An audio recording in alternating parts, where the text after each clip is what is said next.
1 star, 2 star, 3 star, 4 star, 5 star general, 5 star general. Go hard, grind hard, born hard, bred hard. 5 star general, 5 star general. Yo, it's Solo, the 5-star general, and I got some big news coming out of DC. We got some criminal justice reform. Trump just signed it into legislation, so it's big news. It's something that we desperately needed, and this video is basically gonna break down what the bill is all about. And just go ahead and watch it, and make sure you support us.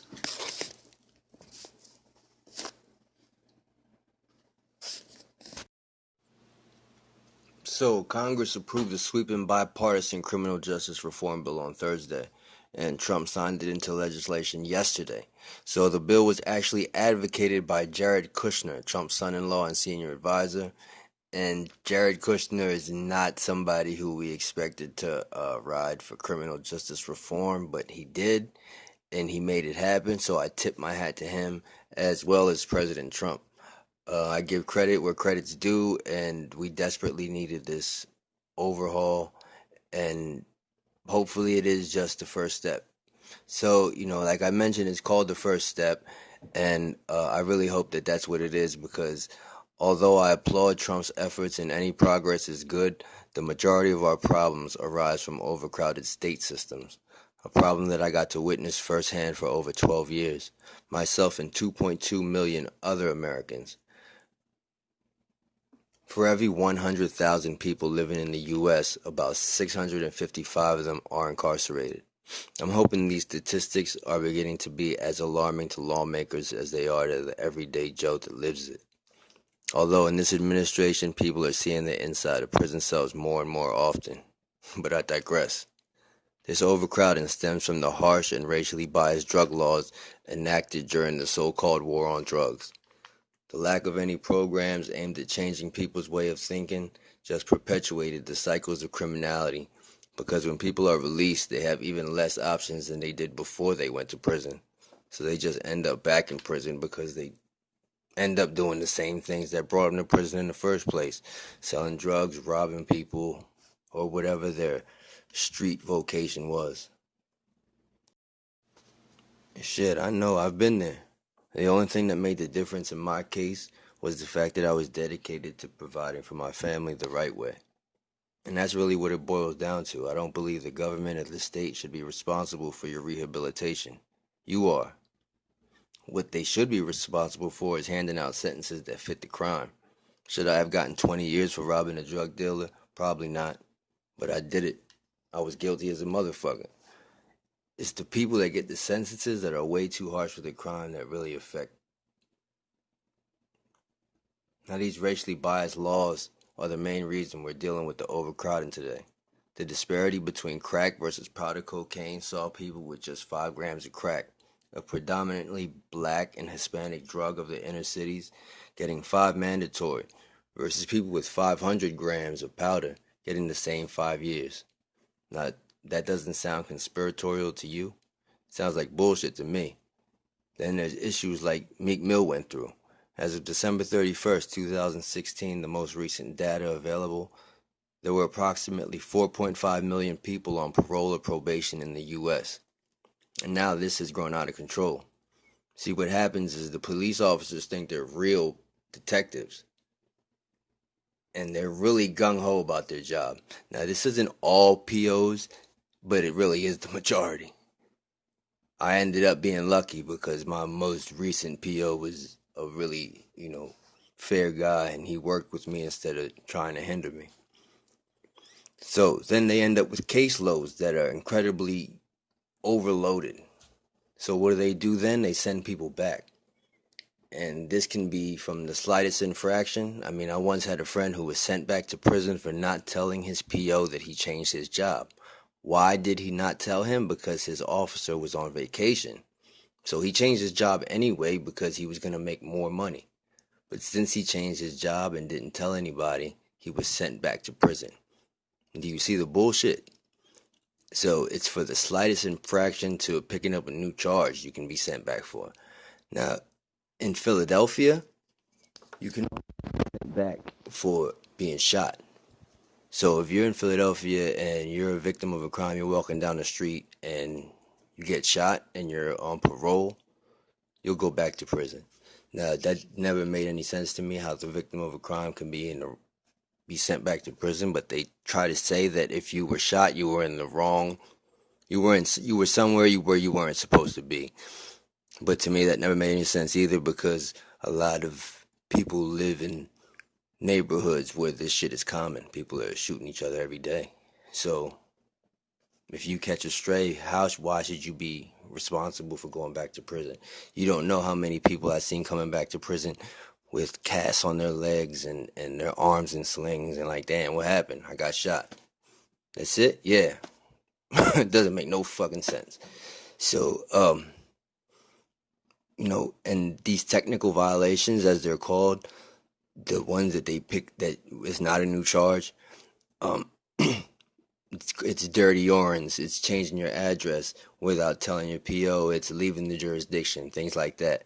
And for a long time, these were the main reason for people being sent back to prison. And this was also the reason for Meek Mill's situation. So you see, it's great that they're starting to take notice of the issues within our federal system, but let's not forget the states either. That's where the majority of the issues lie.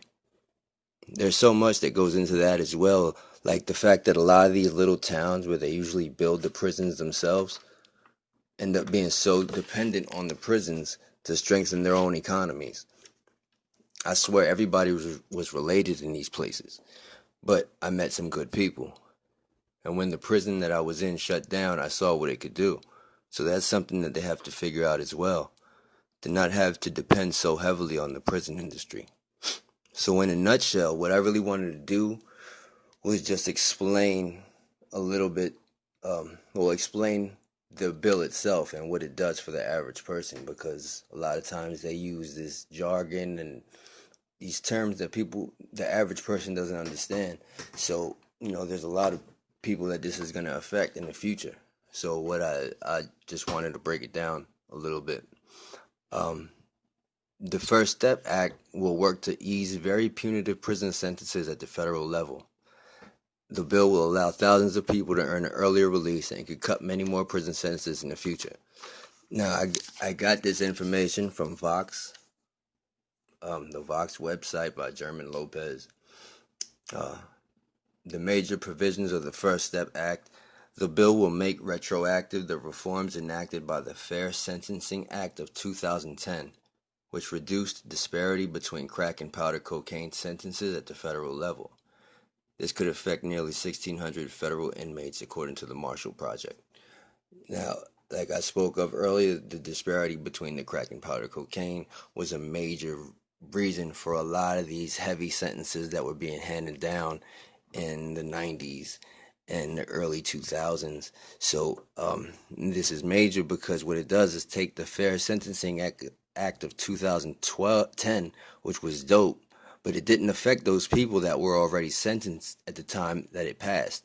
So it's bullshit, right? But what this bill does is make everybody eligible who these bias laws ever affected. So now they're eligible for a time cut because it's retroactive, which just means that it goes back to before the bill was enacted. So the bill would take several steps to ease mandatory minimum sentences under federal law. It would expand the safety valve that judges can use toward handing down mandatory minimum sentences, which is cool too, because what you see happening is that a lot of times judges want to give people less time, but they say, they always say that they can't because it's a mandatory minimum, so they can only give a certain amount of time, which I always thought was bullshit, but it is what it is, and that's obviously something that is going to be changed. So if they can use more of their discretion, and it would also ease the 3 strikes rule. And this isn't fucking baseball, so you're playing with people's lives. So when you say 3 strikes and you're out, and you send somebody to jail for life, that's bullshit to me. But so what it does is ease that too. Now, if you catch the same charge, I believe 3 times in a row, I don't know if it's 3 different charges, but so people with 3 or more convictions including for drug offenses, automatically get 25 years instead of life. And this is among other changes. And it would restrict the current practice of stacking gun charges against drug offenders to add decades to prison sentences, which I see happening a lot. All of these changes would lead to shorter prison sentences in the future. Now, that's definitely a practice that is widespread. I remember that dudes that got caught with drugs and a gun, the feds were picking those cases up. So it was like, you got caught with an 8-ball and like a 22, you're going to the feds. Like, it was like crazy. So the bill would increase good time credits that inmates can earn. Inmates who don't get any write-ups can currently get 47 days a year good time, but the bill would increase the cap to 54 days. This allows well-behaved inmates to cut their prison sentences by an additional week for each year they're incarcerated. The change applies retroactively, which could allow as many as 4,000 prisoners to qualify for release the day the bill goes into effect. The day the bill goes into effect. So you're going to have a lot of these prisoners that are eligible for release, and who knows how many they're actually going to release, but you're going to have something in place for them to come home to. That's a lot of people. So, like, you have to have programs that's going to ease the transition. It gets kind of shocking if you do a lot of time. It's like being thrown in ice cold water. Like, it's a shell shock. So the bill would also allow inmates to get earned time credits by participating in more vocational and rehabilitative programs. Now, those credits would allow them to be released early to halfway houses or home confinement. Not only could this mitigate prison overcrowding, but the hope is that the education programs will reduce the likelihood that an inmate will reoffend and go back to jail. And as a result, reduce both crime and incarceration in the long term. There is research indicating that education programs do reduce recidivism. And all recidivism is going back to jail after you were released. Now, I kind of call bullshit on that last part. Like, listen, nobody that doesn't already want to change is going to be changed because of a program. And now, it might be a piece of the reason, but it's never solely responsible, at least in my firsthand experience. I used to run a lot of these groups, and fake it till you make it, that was a constant theme. But it was always more like fake it till you go home. Now, I'm not talking about everybody, but some. Most people, they know what they're going to do by the time they go to jail. You know what your plan is when you get out. But not every inmate would benefit from the changes. The system would use an algorithm, and I use algorithm in quotation marks, to initially determine who can cash in earned time credits, with inmates deemed high risk excluded from cashing in, although not from earning the credits, which they could then cash in if their risk level is reduced.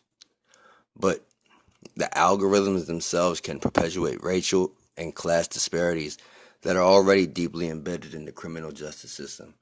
Now, I'm personally suspicious of these algorithm shits anyway, because, like, alright, first of all, an algorithm is defined as a process or set of rules to be followed in calculations or other problem-solving operations, especially by a computer.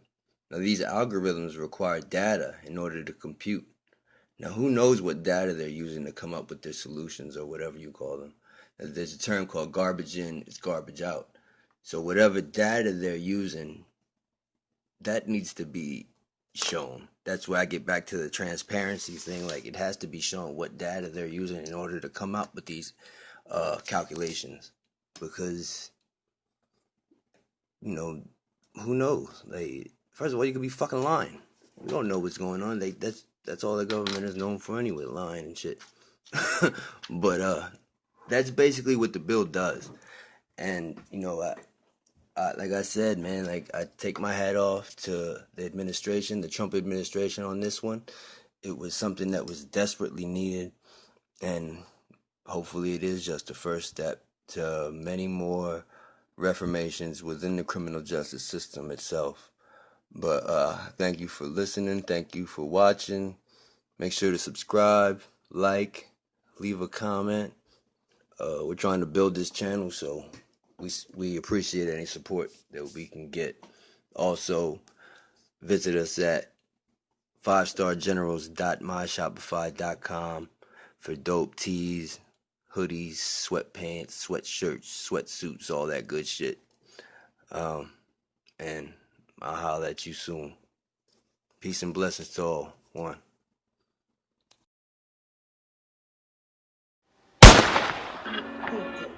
War ain't about who's right. Sometimes it's about who's left.